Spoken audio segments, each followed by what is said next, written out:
네, 오늘은 에스더서 3장을 살펴보겠습니다. 저희들이 지난 시간 동안에 세 사람을 살펴보았습니다. 와스티, 아하수에로 왕, 그리고 에스더. 오늘은 하만이라는 인물을 살펴보겠습니다. 이 하만은 페르시아의 권력 2인자, 총리 대신이 된 사람입니다. 이 하만이 총리 대신이 된 다음에 제일 먼저 한 것이 유대인들을 진멸하는 대학살극을 꾸몄습니다. 이 하만의 가문을 1절에서 소개하고 있는데 읽어보겠습니다. 아각 사람 함무다다의 아들 하만. 왜 이 하만의 가문을 소개하고 있는 것일까요? 그 이유가 있습니다. 이 하만의 조상이 누구냐 하면 하나님께서 진멸하라고 명령하신 아말렉입니다. 이 사무엘상 15장에 보면 아각 사람 함무다다가 나옵니다. 하나님께서 사울 왕에게 명령을 하나 내리셨습니다. 너는 아말렉과 전쟁을 해서 남녀노소 젖먹이까지 남겨두지 말고 전부 진멸해 죽이라는 명령을 내리셨습니다. 근데 사울 왕은 아말렉을 다 진멸하지 않았어요. 아각 왕을 사로잡아 옵니다. 왜요? 자신의 승리를 자랑하고 싶어서. 오늘 본문에 나오는 하만이 누구냐 하면 이 아말렉 왕 아각의 직계 후손입니다. 진멸하지 않으니까 몇백 년 후에 그 아말렉의 후손이 나타나서, 이 하만이 나타나서 즉 이스라엘 백성들을 전부 진멸하는 위기를 맞이하게 된 것입니다. 이제 모르드게가 누군지 살펴보겠습니다. 2장 5절을 보세요. 모르드게의 가문도 소개합니다. 베냐민 자손, 기스의 정손, 심의 손자 야일의 아들. 이 기스가 누구냐 하면 사울 왕의 아버지예요. 그러니까 이 모르드게는 사울 왕의 직계 후손입니다. 그리고 하만은 누구냐 하면 아각 왕의 직계 후손이에요. 이 사울 왕과 아말렉의 아각 왕이 몇백 년 전에 싸웠는데요. 사울 왕이 진멸하지 못하니까 그 후손들이 지금 나타난 거예요. 하만이 나타나서 지금 사울 왕의 후손인 모르드게와 지금 전쟁을 벌이고 있는 겁니다. 다시 한번 이 아말렉과 이스라엘 백성들의 전쟁이 일어난 거예요. 근데 이번에는 누가 죽느냐? 이스라엘 백성 전체가 진멸을 당하는 위기를 맞은 겁니다. 전쟁이 끝나지 않아요. 몇백 년이 흘러서 지금 에스더 3장에서 이 전쟁이 다시 한번 시작되고 있는 겁니다. 출애굽기 17장도 보시면 이스라엘 백성들이 출애굽을 했죠. 출애굽해서 제일 먼저 한 전쟁이 아말렉과의 전쟁입니다. 출애굽기 17장 14절을 읽어보겠습니다. 내가 아말렉을 도말하여 천하에서 기억함이 없게 하리라. 여호와께서 맹세하시기를 여호와가 아말렉과 더불어 대대로 싸우리라. 왜 하나님께서 아말렉과의 전쟁에 개입을 하시냐 하면 이 아말렉이 하나님의 백성들을 늘 괴롭힙니다. 늘 죽이고 진멸하는 마귀의 종로로, 도구로 쓰임을 받기 때문이에요. 이 아말렉이 하나님과의 철전지 원수입니다. 그러면 이 아말렉은 그 조상이 누구냐 하면 에서예요. 에서. 에서의 손자가 바로 아말렉입니다. 에서도 하나님의 백성인 야곱을 미워하죠. 20년간 원한을 품고 죽이려고 칼을 갑니다. 이 하나님 백성과 마귀 백성 사이에 이 영적 전쟁이 역사를 통해서 끊임없이 계속되고 반복되고 있는 겁니다. 오늘 에스더서 3장에도 그 전쟁이 반복되고 있는 거예요. 그렇다면 이 영적 전쟁에서 승리하는 비결은 뭘까요? 기도입니다. 오늘 본문에서 그 점을 이제 소개하고자 하는 거예요. 기도의 능력. 약복강에서 에서가 400명의 군사를 이끌고 야곱을 죽이려고 찾아왔을 때 야곱이 어떻게 에서를 이겼습니까? 약복강에서 철야 기도를 함으로 이긴 것입니다. 기도가 승리의 비결이라는 거예요. 출애굽 17장에 보시면 이제 출애굽한 이스라엘 백성들이 아말렉과 첫 번째 전투를 벌입니다. 그때 이스라엘 백성들이 어떻게 아말렉을 이겼을까요? 출애굽기 17장에 보시면 모세가 산에 올라가서 손을 듭니다. 기도해서 이긴 전쟁이었습니다. 기도가 승리의 비결이라는 거예요. 오늘 본문에 하만과 모르드게의 전투가 나옵니다. 그런데 모르드게가 이기죠. 하만이 장대에 달려 죽습니다. 이 모르드게와 이스라엘 백성들이 어떻게 이 아말렉의 후손인 하만을 이겼을까요? 에스더와 유대인들이 연합해서 3일간 금식 기도를 합니다. 이 3일간의 금식 기도가 있었기 때문에 승리한 거예요. 마태복음 4장을 봐보시면 이제 예수님과 마귀와의 세 번의 영적 전투가 나옵니다. 예수님이 승리하시죠? 물론 가라사대 말씀으로 이기셨지만 그 전에 광야에서 예수님은 40일간 금식 기도를 하십니다. 이 기도가 있었기 때문에 마귀와의 영적 전쟁에서 승리를 했다라는 거 마태복음 4장이 우리들에게 가르쳐주고 있습니다. 오늘날에도 우리들에게 이 영적 전쟁은 계속 진행되고 있습니다. 우리가 하나님의 백성이기 때문에 사명을 감당하고 있기 때문에 마귀의 백성인 아말렉이 오늘도 우리를 공격하고 있어요. 우리의 신앙생활도 그냥 되는 거 아니죠? 게으름과 싸워 이겨야 합니다. 영적 전쟁이에요. 우리의 삶 속에 일어나는 원망 불평과도 싸워 이겨야 되겠죠? 교회 봉사도 그냥 되는 게 아닙니다. 기도해야 돼요. 우리가 사명으로 감당하고 있는 전도와 선교, 복음을 전하는 이 사역도 기도 없이는 승리할 수 없습니다. 초대교회를 보시면요, 매일 모여서 말씀을 배우고 예배하고 친교하면서 기도하는 공동체였기 때문에 복음의 사명에 승리할 수 있었던 것입니다. 그래서 성경은 쉬지 말고 기도하라 명령하죠. 항상 기도에 힘쓰라 말씀하죠. 시험에 들지 않게 깨어 기도하라고 예수님 말씀하셨습니다. 이렇게 기도를 명령하시는 이유는 기도 외에 성도들이 영적 전쟁에서 승리하는 다른 방법이 없기 때문입니다. 에베소서 6장 13절부터 읽어보겠습니다. 그러므로 하나님의 전신갑주를 취하라. 이는 악한 날에 너희가 능히 대적하고 모든 일을 행한 후에 서기 위함이라. 그런즉 서서 진리로 너희 허리띠를 띠고 의에 호신경을 붙이고 평안의 복음이 준비한 것으로 신을 신고 모든 것 위에 믿음의 방패를 가지고 이로써 능히 악한 자의 모든 불화살을 소멸하고 구원의 투구와 성령의 검 곧 하나님의 말씀을 가지라. 여기까지는 하나님의 말씀에 대한 내용입니다. 근데 18절을 보시면 기도에 대한 내용이 나와요. 모든 기도와 간구를 하되 성령 안에서 기도하고 이를 위하여 깨어 구하기를 항상 힘쓰며 여러 성도를 위하여 구하라. 영적 전쟁의 승리의 비결, 기도하는 것입니다. 두 번째, 오늘 본문이 주는 교훈이 또 하나 있습니다. 원한과 분노를 버리라는 겁니다. 오늘 본문에는 마귀가 즐겨 사용하는 사람들의 특징이 나와 있습니다. 오늘 하만이 마귀의 종노릇을 하고 있죠. 아말렉 백성의 후손으로. 마귀가 이 하만을 완전하게 장악해서 도구로 지금 사용을 하고 있습니다.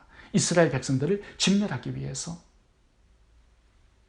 하만이 어떤 사람인지 자세히 오늘 본문에 나오고 있어요. 원한과 분노가 가득한 사람입니다. 마귀가 무엇을 도구로 사용하냐 하면 마음의 원망, 원한, 미움, 분노와 같은 썬뿌리예요. 이것이 처리되지 않으면 마귀가 틈을 타서 그 사람을 사로잡는다라는 겁니다. 오늘 본문에 모르드게와 하만의 갈등이 나옵니다. 모르드게가 하만에게 절하지 않아요. 화가 났습니다. 모르드게를 미워합니다. 원한이 이 분노가 가득합니다. 그런데 모르드게만 죽이는 게 아니에요. 모르드게의 민족, 유대 민족 전체를 죽이려는 계획을 세웁니다. 분노가 막 부글부글 끓어오르는 겁니다. 모르게만 죽여서 분이 풀리지 않는 거예요. 절하지 않았다는 그 한 가지 때문에 유대민족 전체를 죽이려는 계획을 꾸민 겁니다. 당시 페르시아에 유대인은 약 100만 명 정도가 살고 있었다라고 말합니다. 마음의 이 분노, 원한, 미움 때문에 100만 명을 죽이는 거예요. 이거 제정신 가지고 불가능합니다. 마귀에게 완전히 붙잡혀 있는 상태가 되었다라는 거죠. 이 하만은 왜 그렇게 마귀에게 붙잡히게 되었을까요? 마음의 분노와 원한, 미움이 가득 차 있었기 때문입니다. 마귀가 쓰는 사람들의 특징, 마음의 원한과 미움과 분노가 가득 찬 사람이에요. 창세기에 보면 에서도 장자권 때문에 야곱에게 20년간 미움과 원한을 품고 그렇게 살다 보니까 마귀에게 사로잡히게 되어버렸습니다. 하나님을 떠난 사람이 되어버려요. 그의 후손인 아말렉도 보세요. 이스라엘을 미워합니다. 이스라엘을 공격해서 진멸하려고 늘 이스라엘을 침공해요. 오늘 본문의 하만도 마찬가지예요. 그러니까 마귀가 어떻게 사람을 사로잡냐 하면요, 원한과 미움, 분노, 상처를 통해서 역사한다는 겁니다. 마음에 풀지 않는 원한, 미움, 분노, 상처가 있을 때요, 그것들이 마귀가 틈을 타고 그 사람을 사로잡아 쓰는 도구가 되는 것입니다. 사울 왕이 그렇지 않습니까? 다윗을 10년 넘게 미워해요. 원한을 품어요. 죽이려고 따라다녀요. 그러니까 그 마음 안에 귀신이 들어갑니다. 마귀에게 사로잡힌 인생이 되어버리고 맙니다. 마음의 미움, 원한, 분노가 이렇게 무서운 거예요. 마귀를 불러옵니다. 그래서 에베소서 4장 26절 봐보세요. 분을 내어도 죄를 짓지 말며 해가 지도록 분을 품지 말라, 이렇게 말씀을 합니다. 제가 어제 에스더서를 살펴보면서 에스더가 하나님께 쓰임받는 이유를 말씀드렸습니다. 고아로 자라면서 받았던 수많은 상처들, 이걸 잘 이기고 극복했기 때문에 하나님께서 쓰시는 인생이 되었다라고 말씀드렸죠. 요셉도 마찬가지예요. 인신매매 당해서 애굽의 종으로 팔렸을 때 형들을 얼마나 미워하고 분노하는 마음이 많았겠습니까? 근데 요셉은요, 그 마음을 풉니다. 그들을 용서하고 하나님께 맡겨드립니다. 이 마음의 원한과 미움과 이 분노의 감정을 잘 극복하고 이겼기 때문에 애굽의 총리 대신이 되었고요, 하나님께서 위대하게 쓰시는 그런 인물이 될 수 있었던 것입니다. 오늘 본문을 봐보시면 원한이나 미움, 분노와 상처, 이 내면의 쓴뿌리는요, 자신만 망치는 게 아닙니다. 그 후손들도 망쳐요. 에서로부터 시작한 분노와 원한, 아말렉으로 내려가고 그리고 하만으로 내려가서 후손 대대로 패가 망신을 하는 것을 오늘 본문에서 생각해 보게 되는 것입니다. 여러분, 내 자신과 내 후손이 잘 되길 바란다면 내 마음 안에 있는 원한, 분노, 미움, 상처, 이런 썬뿌리들을 잘 정리하고 처리할 수 있기를 바랍니다. 내 인생이 복되게 펼쳐지려면 내 마음이 먼저 펼쳐져야 합니다. 이것이 오늘 본문이 주는 두 번째 교훈입니다.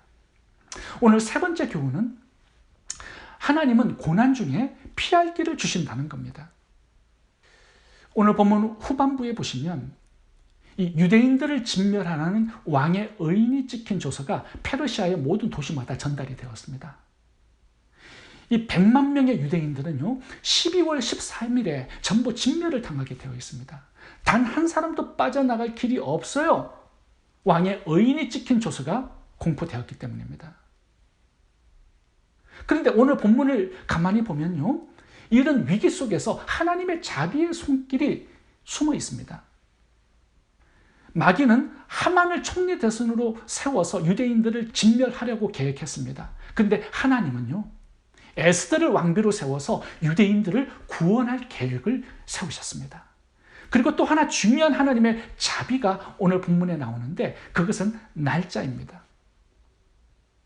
하만이 이제 모든 유대인들을 진멸하는 날짜를 제비 뽑아서 결정을 했는데 7절에 보세요. 그 제비 뽑은 날짜가 12월 13일로 나왔습니다. 유대인의 진멸 날짜 12월 13일이에요. 근데 이것을 뽑은 날짜는 언제인가? 1월 13일이에요. 그러니까 1년이라는 시간이 유대인들에게는 남아있는 겁니다. 1월 달에 제비를 뽑았는데 2월 13일에 제비가 뽑혔다면 굉장히 낭망했을 겁니다. 시간이 얼마 없기 때문에. 근데 1년이라는 기간이 남은 거예요. 그때까지 금식기도 하고 죽음을 생명으로 바꿀 수 있는 역전의 시간이 충분하게 이스라엘 백성들에게 주어진 거예요. 그러니까 하나님께서는 살벌한 죽음의 상황에서도 자비를 그들에게 베풀어 주신 것입니다. 인간적으로 봤을 때는 완전히 무너진 것 같고 이제 더 이상 소망도 없고 길이 꽉 막혀 있는 것 같습니다. 완전히 원수의 손에 붙잡혀서 이제 생명이 꺼져버릴 그런 상황에 있는 거죠. 그런데 이 상황 속에서도 하나님의 긍휼과 자비도 흐르고 있다는 사실입니다. 그러니까 우리의 상황이 아무리 어려워 보여도 사전에 미리 다 포기하고 혼자 불길한 시나리오를 쓸 필요가 없다는 겁니다. 하나님은 언제나 우리의 삶 속에 동행하시고 시험 당할 즈음에 피할 길을 내시고 역전의 은혜를 베푸신다라고 말씀합니다. 이 하나님의 은혜와 자비를 믿으라고 말씀하는 것이 오늘 본문의 중요한 메시지예요. 고린도전서 10장 13절을 읽어보겠습니다. 사람이 감당할 시험 밖에는 너희가 당할 것이 없나니 오직 하나님은 미쁘사 너희가 감당하지 못할 시험 당함을 허락하지 아니하시고 시험 당할 즈음에 또한 피할 길을 내사 너희로 능히 감당하게 하시느니라. 우리가 이길 수 없는 시험 허락하지 않으시겠다고 말씀하세요. 피할 길도 내시겠다라고 말씀합니다. 그래서 우리가 그 시험과 역경과 환난을 넉넉하게 감당할 수 있도록 도우시겠대요. 그것이 하나님의 약속입니다. 우리의 삶이 힘들어 보이지만 하나님은 언제나 피할 길을 내시고 모든 것을 합력하여 선을 이루시고 성도들의 삶을 돌보시고 섭리한다라는 사실을 믿으라고 말씀하는 것입니다.